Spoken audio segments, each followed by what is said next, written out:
Maglagay na tayo ng cooking oil. Lagay na natin ang ating chicken. Hindi pa masyado mainit.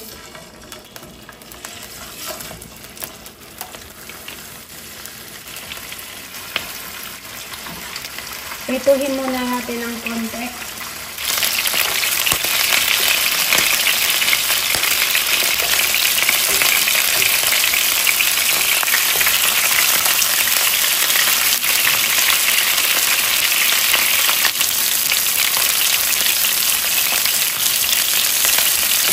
Alisin muna natin.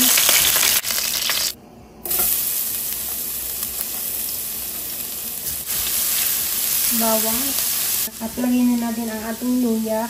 Ginagad ko yung luya kasi ayaw nila na nakakain ng luya. Sibuyas.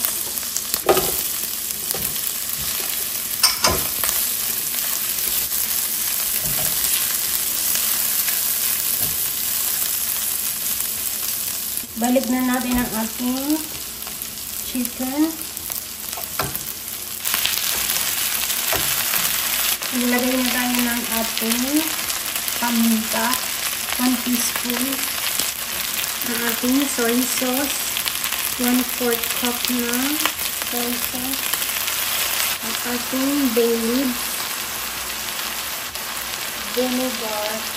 Maglalagay na ako ng vinegar.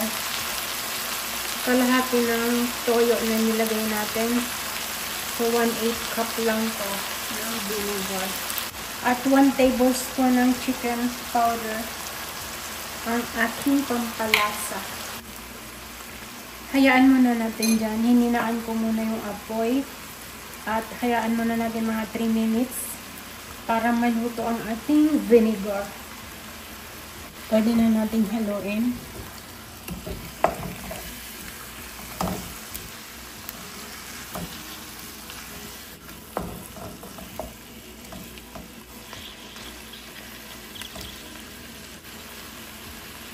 Takpan muna natin mga 5 minutes nakatakip.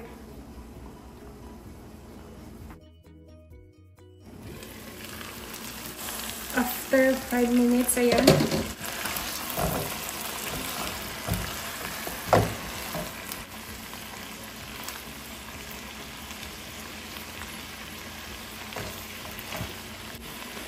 Lagay na natin ang ating coconut cream.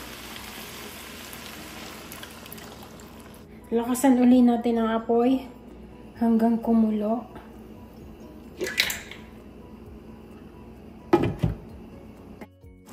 Yan, kumulo na. Lagay na natin ang ating papaya.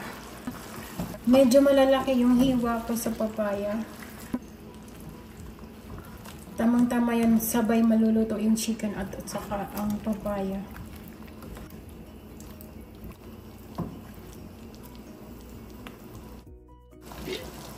Takpan na natin.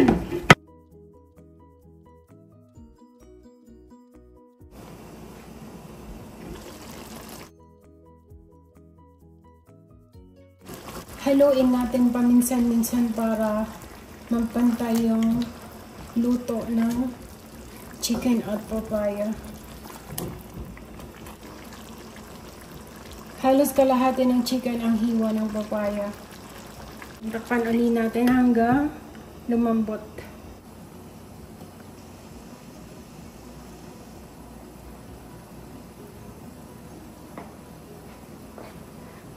Buksan na natin.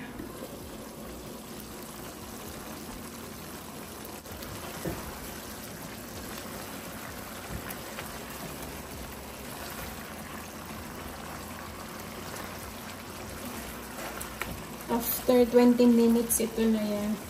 Ito na siya. Malambot na to. Hayaan na lang natin matuyo ng konti.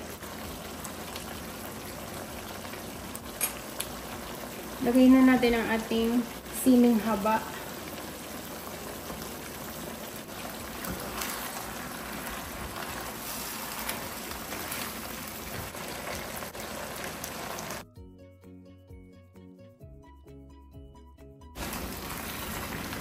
Yan, pwede na to. Nagmamantika na ang ating adobo sa gata. Okay na yan.